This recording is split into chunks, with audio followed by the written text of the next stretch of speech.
The cemetery was full, the air quiet except for the scattered whispers of those who came to pay their respects.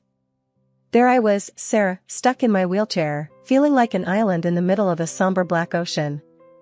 My dad, John, was there too, cracking jokes as if we were at a backyard barbecue instead of Mom's funeral.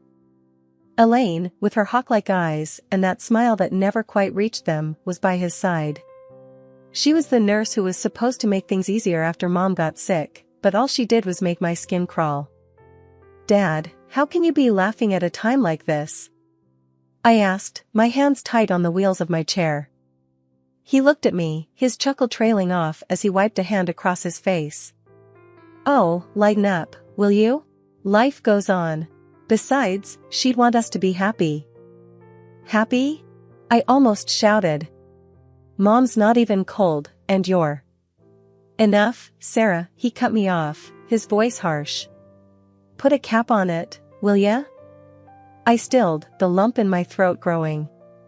Aunt Grace came over, laying a hand on my shoulder in a bid to calm me. "Sweetheart, let's not do this here," she whispered, sounding as tired as I felt. I nodded, watching his dad turn back to Elaine, who was eyeing me like a cat waiting for a mouse to make a move. Uncle George, Mom's brother and always a pillar of quiet strength, joined Aunt Grace by my side. He gave me a slight nod, his face showing the lines that grief had etched deeper. "Don't let him get to you," George murmured, handing me a tissue. "I'm not," I lied, wiping at my eyes. The preacher was talking now, saying words about God, life, and the hereafter, but it all sounded like static. My mind was elsewhere, on Dad and Elaine, the way they were too close, the way she was with him all the time now, how he needed her support. As people moved to throw dirt onto the casket, Dad's laugh rang out again. It was loud and grating. I caught bits and pieces of what he said to one of Mom's old friends. "Yeah, it's rough, but what can you do, huh? Gotta keep on truckin'."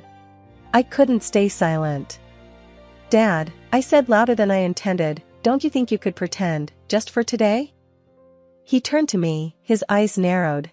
"Sarah, don't start." "Pretend? That's rich comin' from you," Elaine chimed in, her voice sharp. "You're always the victim." I looked at her, feeling the anger rising. What's that supposed to mean? "Girls, not now," Aunt Grace said, trying to smooth things over like she always did. "Yeah, Sarah. Give it a rest," Dad added with a dismissive wave, before turning his back on me.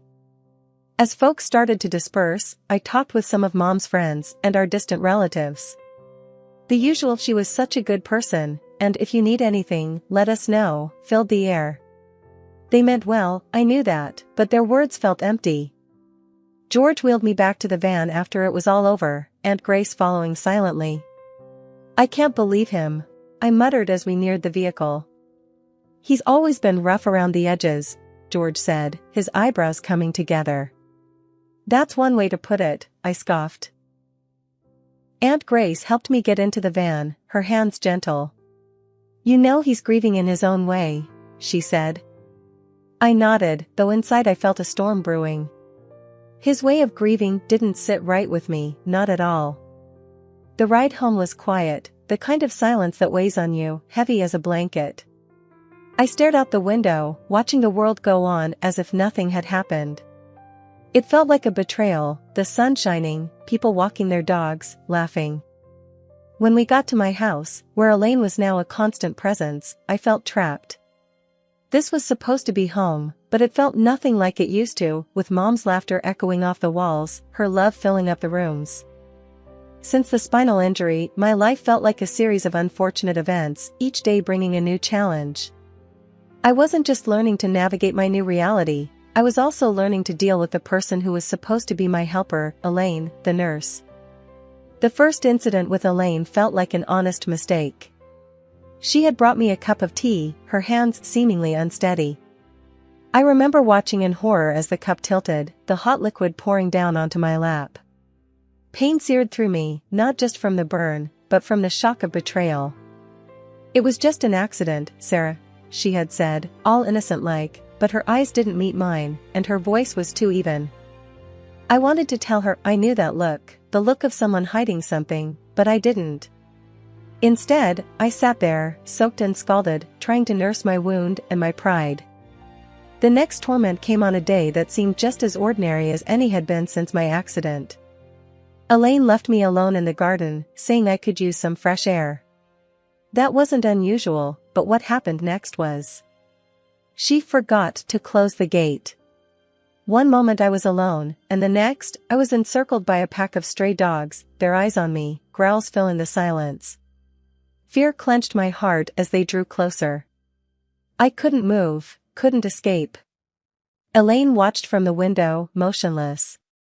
It took George, coming by for his visit, to rescue me from what could have been a gruesome fate. When I told my parents, especially Dad, about how Elaine had been acting, I was met with nothing but cold disbelief. "You're just seeing things, Sarah. You're angry and frustrated." "I understand that, but Elaine is here to help," my dad had said defensively. I shot back with all the bitterness I could muster. "Is she, Dad? Because it seems like she's doing everything but." His face hardened, and then he said something that left me feeling raw and hollow. "You're just jealous of her. She can walk. She's healthy. You're not." That stung deep. It wasn't about jealousy, it was about feeling safe in my own home. And it was clear after that conversation that my safety was less important than confronting an uncomfortable truth. I was alone in this, well, almost alone. I had George and I had my own wits about me. And as the evening drew in, casting long shadows across my room, I realized that if I wanted to feel safe again, to take back some control, I would need to fight this battle myself. It was a terrifying thought, but there was no alternative. The smell of tension was thick in the air as I rolled into the kitchen, my hands trembling at the thought of what I had to say. I could feel my frustration boiling over as I thought about how Dad never showed any love towards Mom or me. He made it abundantly clear that all he saw when he looked at us was money and the inconvenience we represented. "Dad, why do you even stay if you don't care about us? Just for the money?" I asked with a mix of anger and sorrow. He didn't even flinch, just leaned back against the counter with a smirk. "Someone had to tell you, I suppose. Your grandfather's gone, and I don't have to pretend anymore." "You're vile," I spat, the words tasting bitter on my lips. He shrugged, nonchalant. "You know, your mom begged me to tell her why I was always late. So, I laid it out plain and simple for her. I married her for her daddy's money, and now that he's out of the picture, I don't have to play nice." Mom's eyes were drowned in sorrow, but she didn't move, didn't speak. I couldn't understand her silence, her acceptance. "Why do you let him treat you this way?" I asked her, rolling closer, so she couldn't ignore me. She wrung her hands, looking down at them as if the answers might be hidden in her palms. "Because I love him," she mumbled, a broken record repeating the same sad tune. "That's your reason?" My voice cracked, heavy with the weight of my tears. "He calls me a worthless invalid, a parasite, and says I'm just taking up space. How can you love someone like that?" She looked at me then, her eyes rimmed red. "Sarah, love isn't always simple. It isn't always kind." I let out a sob, her words were like knives. She still clung to whatever scraps of love he used to pretend to give her. Meanwhile, every awful thing he said to me, about me, gouged out pieces of my heart, leaving me hollower each time. "You're crying because you know it's true. That's all you are, Sarah. A burden. Always have been." My father's voice cut through the room, each word a calculated blow trying to knock me down further. I couldn't hold back the sobs that racked my body, feeling each word like a physical blow. "Why are you like this?" I choked out. He shrugged, as if my pain was nothing more than a speck of dust to him. "The truth hurts, doesn't it?" Mom finally sprang to life, her voice a whisper but fierce all the same. "Stop it. That's our daughter you're talking about." He gave a dry laugh. "And she's as pathetic as you are. Both of you, under my feet all day." I turned away from them both, my heart splintering into sharp, jagged pieces. I didn't want to see his contempt or her resigned pain anymore. I couldn't fathom how this was the same man she had loved, the same man who was my father. That night was a game changer. The house was quiet, too quiet. I was heading to the kitchen for some water when I saw them. Dad and Elaine from next door, all cozy on the couch. The moment hit me like a slap in the face. I didn't make a sound, just watched for a second before backing out of the room. The image was burned into my head, though. I found Mom in her bedroom, reading a magazine like everything was normal. It wasn't. "Mom, I need to tell you something," I blurted out, my voice shaky but urgent. She put her magazine down and sat up, honed in on my face. "What's wrong?" she asked, brows knitted. I swallowed hard, the words taking their sweet time. "I saw Dad with Elaine, they were." Her face went from concern to dark, real quick. "I see. When?" "Just now, in the living room," I said, and I felt a shiver run down my spine. She didn't say a word for a minute, just stood up, and went straight for the living room. I trailed behind her, kinda scared but knowing this had to be done. The two of them were still there, laughing at something on TV. But the laughs died as soon as Mom walked in. Dad's face, it was priceless. "Oh, Sarah. I'll handle this," Mom whispered to me without taking her eyes off them. Then she turned her fire on Dad. "So this is what you do? This is how you get your kicks?" Dad stood up, acting all innocent. "What's the problem? We're just watching a show." Mom was having none of it. "Cut the crap, we're not stupid," she snapped. Elaine must have figured out it was time to go because she headed for the door fast. "I better go," she muttered, but Mom stopped her right there. "Sit," Mom commanded. Elaine sat. We'll deal with later.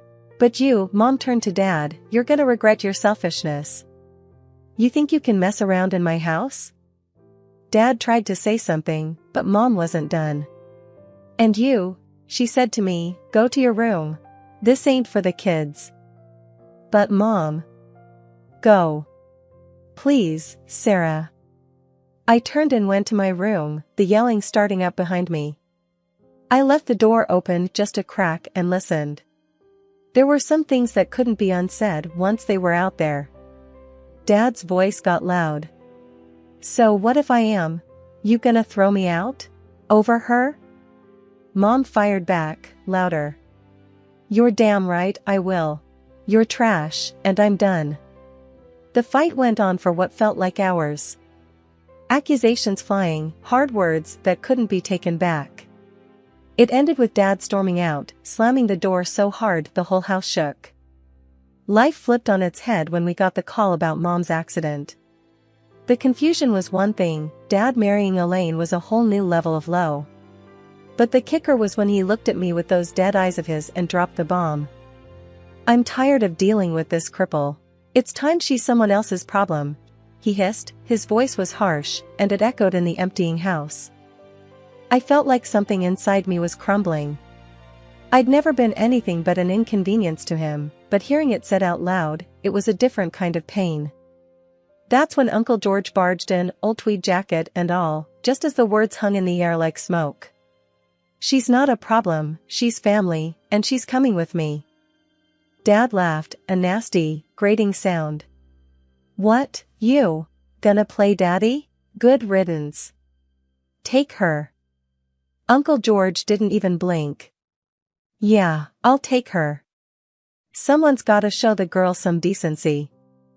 "You think you can do better? Be my guest," Dad sneered, crossing his arms as if he'd won some twisted game. Uncle George just turned to me, ignoring the poison in the air. "Pack your stuff, kiddo. We're leaving this dump." I nodded, trying to ignore the lump in my throat. "Give me 10 minutes, I managed to say, my voice barely above a whisper. "Take your time. We ain't in a rush," Uncle George replied, and I caught the hint of a smile. In my room, surrounded by what was left of my old life, I shoved clothes and essentials into a bag. Each item felt like a piece of a puzzle I didn't understand yet. Dad's voice boomed from the hallway as I zipped the bag closed. Make sure she takes all her crap. Don't want anything left reminding me of this mess. Uncle George's reply was calm, steady as a rock. Only crap in this house is your attitude. I tried not to listen, tried to focus on the sound of the zipper instead of the break in my heart. When I wheeled out of my room, bag on my lap, Uncle George was waiting. His gaze stuck to Dad for a brief moment, there was no love lost there. He looked back at me, his eyes soft. Ready? As I'll ever be, I said, forcing a smile. But somewhere under the fear and betrayal, there was this tiny, fragile sense of something new. Hope, maybe. We left without looking back. Dad's voice echoed in the empty hallway behind us, but it was fading, getting drowned out by the sound of Uncle George's old sedan firing up. 2 months had whooshed past when a knock rattled the front door at Uncle George's place. There he was, Dad, his appearance scruffy, eyes wild. Sarah, you're rich. Your mother left everything to you. He blurted it out like it was gonna fix everything, like money could gloss over the rotten things he'd done. And why would she do that for me, huh, Dad? Because you betrayed her, that's why. I shot back, my voice heavy with a mix of scorn and disbelief. Dad shuffled his feet, looking anywhere but at me. Look, I know I messed up, but nothing, Uncle George cut in, his voice hard as nails. You made your bed, now get lost. You can't just shut me out. I'm her father, Dad protested, his voice cracking with desperation. Funny way of showing it, turning up after all this time, 'cause there's money in the wind. Uncle George's stance was like a tree, firm and unyielding. His words hung there, stinging with truth. Dad looked deflated, smaller somehow. Isn't there anything you want from me? Yeah, I said, gripping my chair's armrests. I want you to leave. The words felt like pebbles rolling off my tongue, heavy and final. Dad's face twisted, and for a split second, I saw something like pain flicker in his eyes. He stumbled backward off the porch, gave one last pitiful look, and walked away. Uncle George slammed the door and turned to me, eyebrows raised. You good?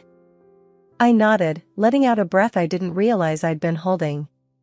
The silence in the house was filled with the weight of what had just happened, but it felt right. It felt just.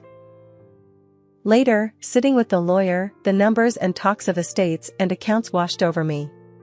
It was a lot, more than I'd ever imagined. So, you're telling me all this is mine? I asked, pointing at the papers spread out on the kitchen table. Yes, Sarah. It's all yours, every cent, the lawyer confirmed with a nod. Reality was sinking in, slowly, a little shocking and a lot overwhelming. Uncle George whistled low. Guess your mom made sure you'd be okay. I couldn't help but smile, bittersweet as it was. Yeah, she did, didn't she? Uncle George ruffled my hair, something only he could get away with. Your mom was a smart woman. Peering out the window, I couldn't help but catch the drama unfolding like a car crash you can't look away from. Elaine was out there shredding Dad apart with her words. I don't need this, I don't need an old broke man. Her voice was shrill, slicing through the quiet street like a siren. Elaine, please, I love you. I have nothing without you. Dad reached for her arm, but she shook him off like he was some annoying bug, not her husband of the past few years. I could almost see his heartbreak from here, the way his posture crumbled. Once a towering figure, now just a crumpled shell. Elaine snorted. Love? Don't make me laugh. You're useless to me now. Find someone else to leech off. With those words, she stormed off, her heels clicking against the pavement like a stopwatch, counting down the seconds of Dad's dignity as it crumbled away. Leaning back from the window, I sat down heavily at the kitchen table where Uncle George was doing the crossword, unaware of the soap opera that just ended outside. Elaine's gone, I said bluntly. Figured she would. The woman's got the loyalty of a cat in a fish shop. He didn't look up from his paper. I huffed a laugh, despite the heaviness of this situation. What now? Now? You live your life, Uncle George said, filling in an answer with a confident scribble. But guilt gnawed at me. Shouldn't we help him? Sarah, there's a difference between helping someone who falls into a hole and someone who digs one for himself and jumps in. He finally looked up at me with those clear eyes of his. You're right, I sighed, my gaze drifting back to the window, half expecting to see Dad still standing there. But he was gone. The rest of the day passed quietly, the neighborhood unaware of the little drama that had just shifted the tides in our small world. At bedtime, as I stared up at the ceiling, Dad's broken figure haunted the edges of my thoughts. Elaine had shown her colors, and they were as stark as a winter sky. Had we ever been a family? Or was it all just pretty lies wrapped around ugly truths? Sleep didn't come easy that night. I had money, sure. A new life, yeah. But there in the quiet, everything felt like it was teetering on the edge of something I couldn't name. And I had a creeping feeling it was up to me to make sure it didn't all just fall apart. Please, Sarah. Let me stay. I have nowhere to go. Dad stood at my doorstep, fumbling with the hem of his weathered coat, looking a far cry from the imposing man he once was. You've made your bed, Dad. Now sleep in it. My words were cold, necessary ice. I had to be strong, for my own sake. He sighed, a deep, rattling breath that seemed to shake his fragile frame. Without another word, he turned, his steps heavy as he walked away. And then, as I watched him go, Esther, my new nurse, came up beside me. You okay? Yeah, I replied. I have to be. Esther just nodded, knowing better than to push. That's what I appreciated about her, she gave me space to breathe. The week that followed was a blur of activity. Meetings with Uncle George and Aunt Grace did more than fill my days, they were healing the old wounds with a salve made of genuine care. So, what's next for you, Sarah? Aunt Grace asked one evening, her voice as straightforward as the rest of her. Picking up the pieces, I guess. Building something, mine, I said, my hands folding around a coffee mug, a piece of normalcy. Uncle George chuckled, "Atta girl. That's the spirit." It felt good, creating a new routine, finding some footing on this unfamiliar path. But it was not without its hurdles. Sarah, have you thought more about that job offer? Esther's voice broke through my thoughts one afternoon.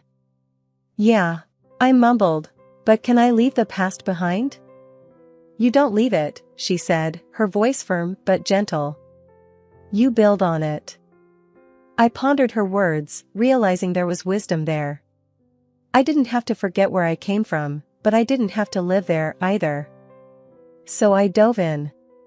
Took the job. Spent my days learning, growing stronger, both in mind and heart. The work was hard, but rewarding. And surprisingly, my past, the pain and the fallouts, shaped me, gave me an edge. I connected, understood, and empathy became my tool. Evenings were for family, real family. And my home began filling with laughter, the sounds of Uncle George's terrible jokes, Esther's calm wisdom, and Aunt Grace's no-nonsense love. Ever think you'd get here? Esther asked one evening as we relaxed in the living room. Not in a million years, I admitted. Life's funny like that, Uncle George interjected with a smirk. Just when you think you've got it figured out, it throws a pie in your face. More like a damn hurricane, I countered with a smile. A hurricane that cleared the path, Aunt Grace said, echoing the thoughts I hadn't dared to voice. I looked around at these people, my people. We were an odd bunch, a patchwork family, but we fit together somehow, like pieces in a puzzle I didn't know I was completing. You know, I started, a warmth spreading through me as I spoke, all this talk of weather makes me think we've weathered the storm pretty well. There she is, Uncle George nodded, raising his mug. Our Sarah, stronger than the toughest gale. Esther raised her glass too, and Aunt Grace followed, their smiles saying more than words ever could. So, I raised my mug, a silent thank you to the past for forging my future, to the struggles that showed me my strengths, and to the realization that sometimes, the hardest thing and the right thing were the same.